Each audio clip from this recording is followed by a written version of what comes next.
And have already told you cultural studies is a term coined by Richard Haggard, and he is the founder of Birmingham Center for Contemporary Cultural Studies, which was founded in the year 1964. And he is the man who is the father of this cultural studies, and he has written a lot of books. And Richard Haggard says that there is a culture, he belongs to England.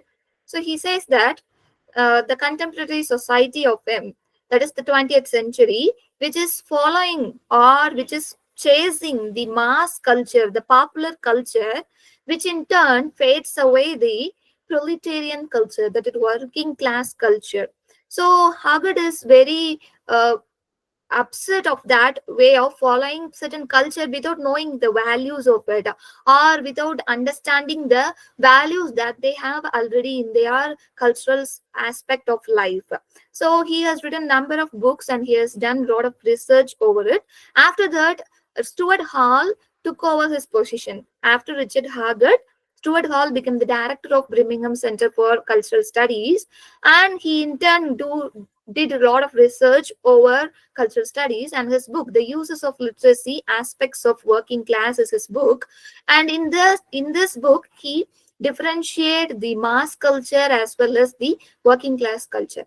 And of course, we need to know the terms: what is pop culture, what is proletarian culture, why it is a different between this particular cultural terms which affects the society or which will create an impact in the society.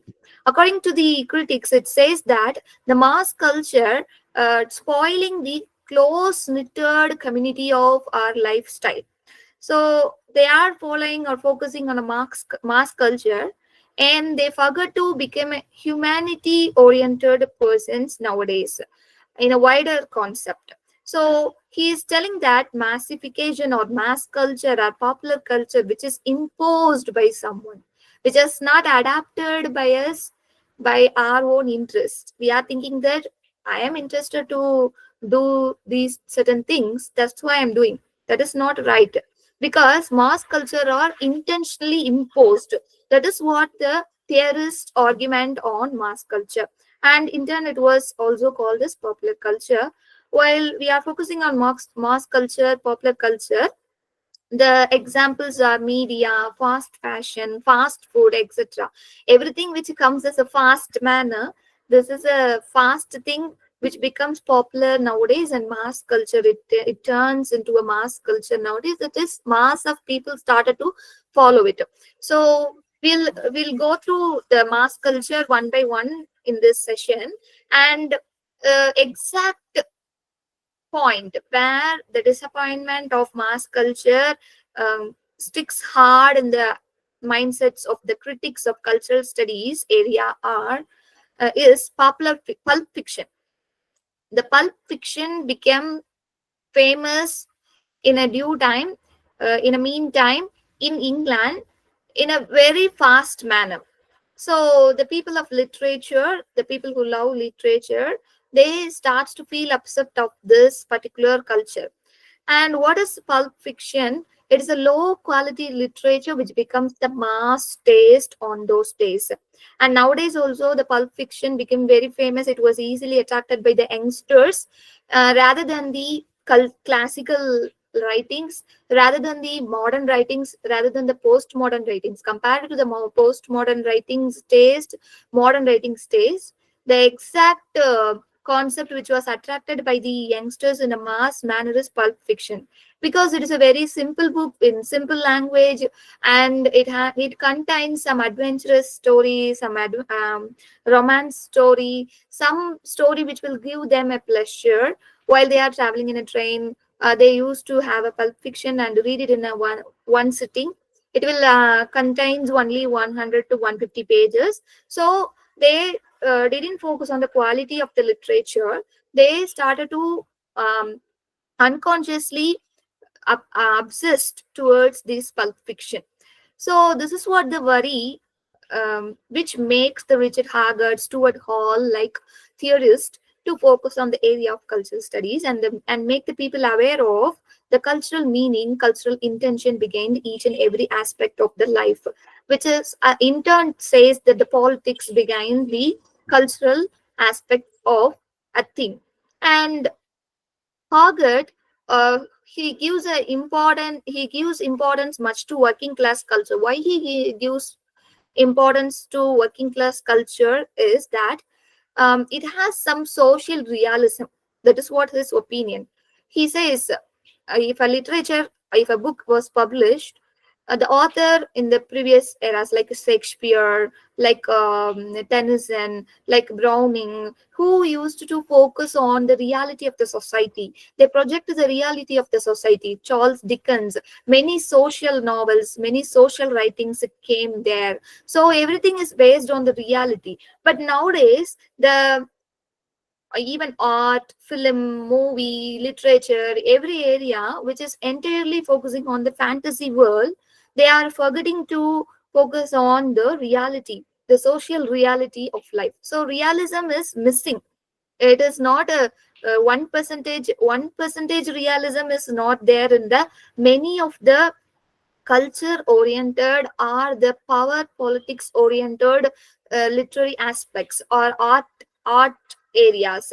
So this is what the thing which makes Haggard feel indifferent towards the popular culture. He says the popular culture fades away the certain value system of or close knitted community life of the England people. They started to live like a people as a one entity. They are not an entity of a whole or a society. So Hoggart protest against popular culture. He gives much importance to the proletarian culture. And I'm giving you two examples here. One is Shakespeare writings in those days, like when he published the books, when he made the theater performances. Shakespeare doesn't write or didn't write for any particular set of peoples. Like he didn't know the class discrimination while he published his works or while he staged his plays. He has written every Shakespeare plays, each and every Shakespeare play was written for ordinary audience. He used to say, ordinary audience, ordinary life is my emphasis while I am staging a play. So he gives much importance to the ordinary life and ordinary people. He wishes to entertain all the peoples of the society. He didn't write for only upper class community or lower class people. So nowadays, the high culture and low culture, it is a division appropriately unconsciously followed by many, because majority of them following the popular culture, but they didn't know that it is a necessity or it is an interest of a minority people. They intentionally implemented as a majority culture. So this is what the happening which is prevailing. So according to Shakespeare, he focuses on ordinary life and ordinary people, and he didn't discriminate his audience. He writes to the taste of their contemporary audience. So nowadays, Shakespeare plays only for the high culture people, that is, elite people, the people who is highly literate. So this is what the conception, assumption which is prevailing in the society. But Shakespeare plays are nowadays uh, very meagerly read and focused by the young generation. This is what the reality. As I'm a professor in a college, if I ask my student to focus on the Shakespeare works or read the text, they'll feel very lazy to find out the perfect language of the Shakespeare and the perfect lessons that has. But once I made them to read it, they'll find out the difference between the modern writings and the Shakespeare writing. They used to say, "Ma'am, this is very good." So this is what the Shakespeare book tells us about culture. So the youngsters, they are focusing on the culture rather than the quality of work. So they are focusing on the culture. So they used to follow the pulp fiction writers. Especially nowadays, they focus on Chetan Bhagat's writing like that. So I didn't say those writings are not good. Of course, Chetan Bhagat's writing is a very good one, which makes us to know about the field of IT, everything. But the thing is, the people, the young generation, they need to have some quality in them in order to reproduce a quality literature in their future. They are the next generation. So this is what the culture doing in the cultural studies or cultural arena, the popular culture, which is making an impact in the contemporary society.